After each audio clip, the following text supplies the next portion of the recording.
Militants में आपका स्वागत है। मैं असरार अहमद इस वक्त मैं मौजूद हूँ प्रेस क्लब ऑफ इंडिया में। एक साल हो गया है सिद्दीक कप्पन और उनके साथ 4 साथियों को गिरफ़्तार किया गया था जब वो हाथरस जा रहे थे रेप पीड़िता से मिलने, क्योंकि गैंगरेप हुआ था दलित बच्ची के साथ। उसके साथ मिलने जा रहे थे, उससे हालचाल जाने जा रहे थे। तो एक ड्राइवर भी थे उनके साथ, आलम नाम था, उनको भी गिरफ़्तार किया गया था।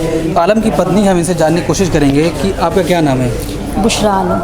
जब उनको गिरफ्तार किया गया आपके पति को, तो कैसे आपको खबर चली इसकी? जी, दूसरे दिन खबर मिली थी, पहले दिन खबर नहीं मिली थी। दूसरे दिन उनका मथुरा के ही थाने से फ़ोन आया था, हौरी सिंह किसी हवलदार का, कि ऐसे ऐसे हमने गिरफ़्तार कर लिया।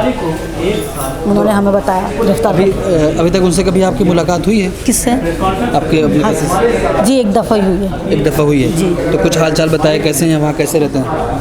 हाल चाल तो बस कह रहे ठीक ही है, कोई ख़ास थोड़ा नहीं है, बस ठीक है। वहाँ आप क्या ठीक होंगे हाल? वो भी परेशान है, वो भी चाहते हैं हमें जल्द से इंसाफ मिले, रिहाई मिले।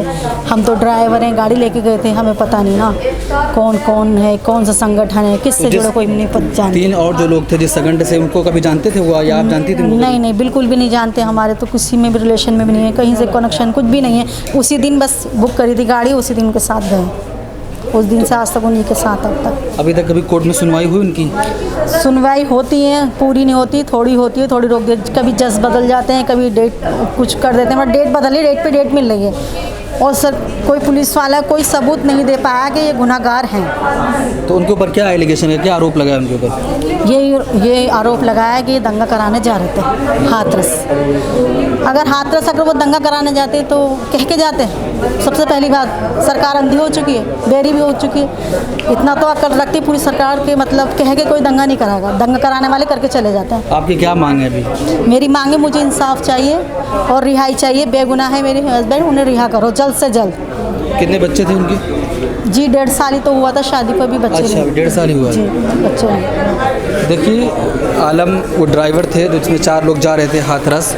आलम को भी गिरफ्तार कर लिया गया उन 3 लोगों के साथ। आलम की पत्नी थी, उनसे बातचीत हुई, बता रही हैं कि सुनवाई होती है लेकिन पूरी सुनवाई नहीं हो पाती है। कभी जजेस बदल जाते हैं तो कभी अगली डेट दे दी जाती है। लेकिन लगातार इनकी मांग है कि इनके पति के साथ इंसाफ मिलना चाहिए और उनको जितना जल्दी हो सके जेल से बाहर कर दिया जाए, उनको रिहा कर दिया जाए। क्योंकि बता रही हैं कि शादी को भी 1.5 महीने हुए थे और अगर कोई दंगा कराने जा रहा तो ये कहकर नहीं जाएगा कि मैं दंगा कराने जा रहा हूँ, या ऐलान करके नहीं जाएगा, बल्कि वो तो सबको बता के गए मैं हाथरस जा रहा हूँ, हाथरस रेप पीड़िता से मिलने, उसके दुख दर्द को जानने के लिए, क्योंकि उसकी मौत हो गई थी, उसके घर वाले से मिलने जा रहे थे।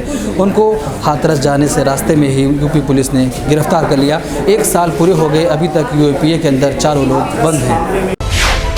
मिलिटेंट टाइम्स को आपकी ज़रूरत है, हमारी आप माली मदद करें। हर महीने सिर्फ 100 रुपये और 1 साल के लिए 1 साल सिर्फ 1000 रुपये। रकम भेजने के लिए यहाँ दिए गए फ़ोन पे, गूगल पे और पेटीएम नंबर का इस्तेमाल कर सकते हैं।